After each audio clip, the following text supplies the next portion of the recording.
Welcome to my channel. আজকে খুবই healthy একটি রেসিপি শেয়ার করে নেব। যারা ডায়েটে আছেন তাদের জন্য এটি অবশ্যই খুবই হেল্পফুল হবে। দেখুন, আমি ওটস নিয়ে নিয়েছি, এটা সাফোলা ওটস ইউজ করছি, আর আমুলের টক দই নিয়ে নিয়েছি, আর নিয়ে নিয়েছি গাজর কুচি, শসা কুচি, আমন্ড কুচি, কাজু বাদাম, ডার্ক চকলেট, সামান্য একটু লবণ আর চাট মশলা। এই হেলদি ফুডটি দিয়ে আপনারা ব্রেকফাস্ট কিংবা ডিনার কমপ্লিট করে নিতে পারেন। তো তার জন্য আমি খালি খোলায় বা ওটসগুলিকে তেল ছাড়া ড্রাই রোস্ট করে নিচ্ছি। খুব সামান্য হিটেই এটা করব, অর্থাৎ লো ফ্লেমে দিয়ে অল্প একটু নাড়িয়ে চাড়িয়ে ওটসগুলোকে ড্রাই রোস্ট করে নিচ্ছি। এবার একটি কন্টেনারে সামান্য টক দই নিয়ে সেটাকে লবণ দিয়ে ভালো করে ফেটিয়ে নেব। এখন অল্পই দই ইউজ করেছি, আবার ওটসগুলো দেওয়ার পরে আরও পরিমাণ মতো দই ব্যবহার করব। টক দইটি ফেটানো হয়ে গেলে তাতে দিয়ে দেব ড্রাই রোস্ট করা ওটস সহ বাকি সমস্ত ইনগ্রিডিয়েন্টসগুলো। তাই আর কথা বাড়াবো না, চলুন দেখা যাক সম্পূর্ণ পদ্ধতিটি। যারা ওটস খেতে পছন্দ করেন না তারাও এভাবে ওটস খেলে আশা করি খুব একটা খারাপ লাগবে না।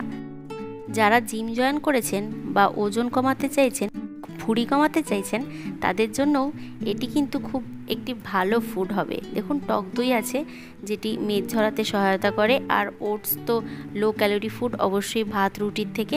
তাই এই রেসিপিটি আপনারা অবশ্যই বাড়িতে ট্রাই করতে পারেন। আপনারা এক্ষেত্রে আপেল বা এখন আনারস পাওয়া যাচ্ছে, আনারস, আঙুর ফল, খেজুর, আরও নানা রকম আপনাদের পছন্দ অনুযায়ী ফল ব্যবহার করতে পারেন।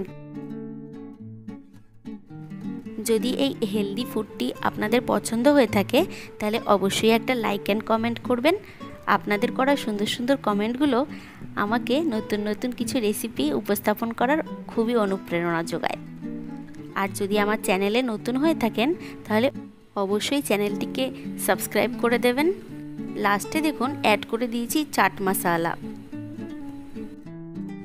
একটু ফ্লেভারের জন্য আমি এতে দিয়ে দিয়েছি 2 টুকরো ডার্ক চকলেট। এখানে আপনারা মধুও ব্যবহার করতে পারেন। দেখুন, আমার মনে হচ্ছে আর একটু দই লাগবে, যেহেতু ব্যাপারটা খুবই ড্রাই হয়ে গেছে, তাই আমি আরও কিছুটা টক দই অ্যাড করে নিলাম। ব্যাস রেডি আমাদের হেলদি ওটসের একটি প্রিপারেশন।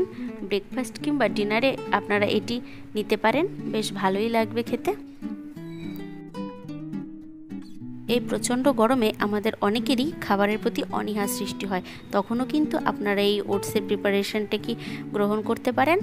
তাতে শরীর বেশ ঠান্ডাই থাকবে। আশা করছি আমার এই রেসিপিটি আপনাদের পছন্দ হবে। আপনারা সকলেই বাড়িতে ট্রাই করে আমাকে কমেন্টে জানাতে ভুলবেন না কিন্তু। সম্পূর্ণ ভিডিওটি দেখার জন্য সকলকে অনেক ধন্যবাদ। ভালো থাকুন, সুস্থ থাকুন সবাই।